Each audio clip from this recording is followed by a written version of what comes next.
En 1998, el director Hideo Nakata definiría un nuevo rumbo para el terror japonés con estrenar la película Ringu. Esta marcaría una nueva era de modernización para lo que tenemos como el folclore de este género. Los espíritus malignos siguen ahí, pero ahora los tiempos son más tecnológicos y las localizaciones más urbanas. Las maldiciones y el horror ahora se expande a videocassettes, televisores, teléfonos y el propio internet. Varias de estas películas se volvieron populares con audiencias occidentales, lo que incluso llevó a una ola de remakes de Hollywood tratando de recrear el éxito de estas historias. Sin embargo, con una clara diferencia en estilo. Mientras Hollywood usa estas historias para crear sustos, los japoneses la usan para crear atmósfera y lo que a su vez lleva a algo que me gusta llamar terror existencial. Hay una constante sensación de perdición en estas películas. Aquí lo que da miedo o lo que genera tensión no es el susto en sí, de un fantasma o una criatura, sino la sensación de que no importa lo que hagas, tarde o temprano ese espíritu o esa oscuridad te alcanzará. Son películas de un ritmo más lento, pero eso les permite transmitir una sensación más melancólica y desolada. Y hoy les vengo a hablar de la cual tal vez mi favorita personal de esta nueva ola que perfecciona esos elementos.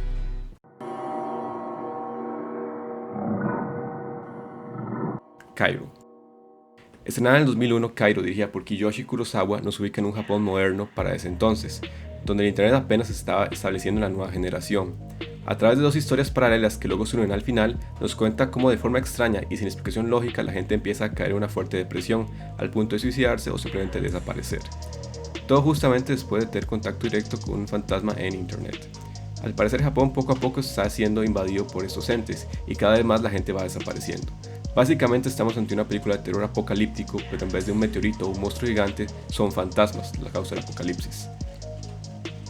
Lo terrorífico aquí no es que los espíritus vienen a asustarnos, sino que a través de ellos la humanidad descubre una triste realidad. La muerte es eterna soledad. Después de morir no les espera un paraíso o un descanso, sino la soledad eterna, vagar por la existencia sin experimentar ninguna emoción nunca más. No importa lo que hagas, no importa dónde corras, tarde o temprano ese destino te alcanzará. Aquí hago una pausa para meter un poco de contexto de lo que el director quiere decirnos con esta película. Coincidentemente, Japón fue en principios de siglo donde se empezaron a hacer notar los casos de hikikomori, jóvenes que decidieron encerrarse en sus cuartos y no salir nunca más. Claramente Japón sufre un serio problema de presión social, escolar y laboral que hace que cantidades preocupantes de las personas de este país prefieran recluirse, evitar el contacto social o recurrir simplemente al suicidio.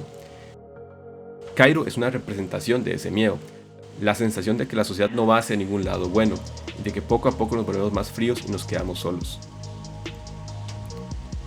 El 2020 pasará a la historia como uno de los peores años de la era moderna, y curiosamente al repetir Kairo veo reflejados los miedos del mundo. En Kairo tal vez no trate de un virus real, pero el funcionamiento es parecido al de una pandemia. La gente se va infectando de esta depresión que poco a poco les quita la vida hasta literalmente desaparecer. Ver estos apartamentos marcados con cinta y escenarios desolados me hizo difícil no notar un reflejo actual. Sin embargo, lo más terrorífico es que el miedo de Kairo es real y la humanidad lo vive ahora. Aunque suene súper pesimista, no creo que Kurosawa tratará de dejar un mensaje pesimista con la película, sino simplemente mostrar el miedo de la sociedad que lo rodea, para entenderlo mejor. Pero el filme está tan bien hecho que es bastante relevante incluso a un contexto, lugar y tiempo diferente. Incluso para su época fue algo visionario por cómo interpreta todo el asunto del internet estando lejos del boom actual. Kairo es sin duda uno de los mejores ejercicios de terror japonés del nuevo milenio. La dirección de Kurosawa está a favor de darnos una ambientación desolada e inquietante. Hay mucho uso del silencio, pero también sabe usar la música en momentos claves para transmitir angustia y peligro.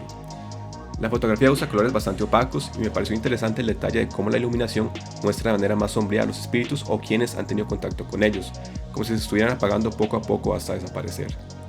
Es un filme que aprovecha muy bien el lenguaje cinematográfico del terror japonés y cuyo terror existencial aún se mantiene relevante en la era moderna.